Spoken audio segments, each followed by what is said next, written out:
Hey coaches, hope you guys are doing well and hope you're having a great summer. Hope you're recovered from camp if you went. Listen, I want to give you guys an important update, but a quick update about something a little bit new that we're going to be doing in the fall with our coaching process. And so, as many of you know, whenever we are coaching somebody, we are engaged in the process of understanding where they come from, getting to know their story, getting to know them as a person, and then figuring out how we can speak into that. That involves, of course, a lot of making sure that they know Jesus and have a biblical understanding of the gospel and salvation, but also helping them figure out what next steps are in store for them, whether it's getting into the Word, a small group, or a class, or something to that effect. But as many of you know, one of the next steps that many people want to take is they want to serve. In particular, they want to serve in Next Gen ministry or in any ministry that involves a teaching role. Not everybody's like that, but that's a lot of people. Well, our Next Gen ministry has come down with a request of me, really of our whole team.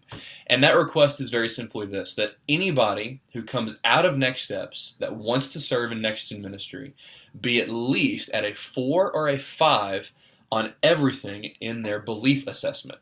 Well, as many of you know, whenever we're covering the person's story and figuring out how to speak into it and what next steps to take, we don't always have time to cover their belief assessment, or we don't always get to it because of just how the conversation flows.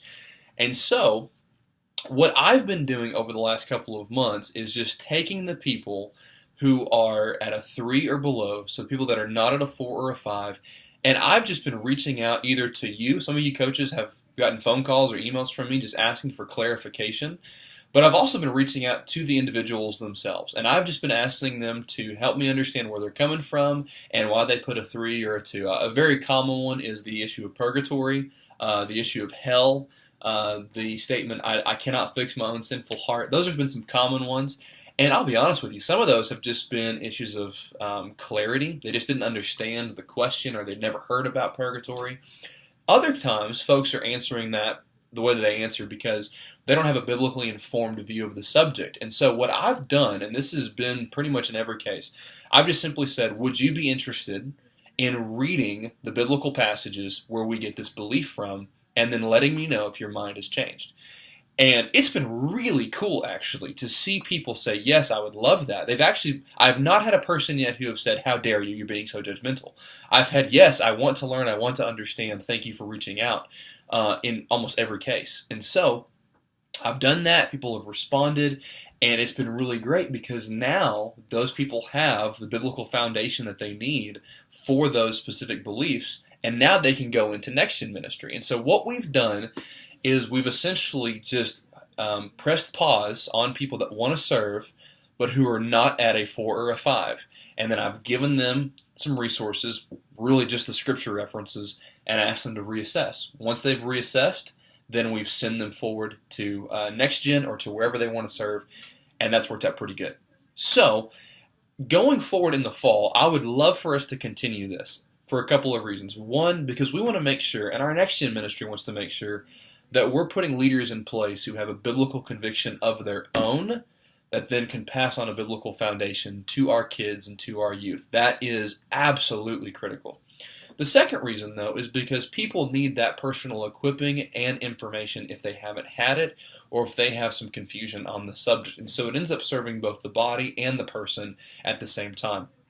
And again, so far, it's been a really neat process. I could send you guys email after email of folks that have reassessed and been open. It's been neat. But here's the request that I'm going to make of the entire Next Steps coaching team, and really it's going to be a request of Assimilation Ministries in general. And the request is very simply this, that if you don't have time to cover the belief assessment with somebody in the coaching process, that you ask them for a second conversation. So it would look like this. You coach somebody, you go through their story, their salvation, maybe baptism, you talk about personal next steps, but in that conversation of personal next steps, you don't get to the belief assessment. If that's the case, then you ask them for a second conversation. Now, you can ask them for this whether or not they want to serve, because the person may need it. But if they want to serve, specifically in a teaching capacity, then we have to ask for that second conversation, no questions asked. And so, that second conversation could be you following up with them, or you simply refer them to me, and either I or someone else on our team will get with them to follow up about a specific belief.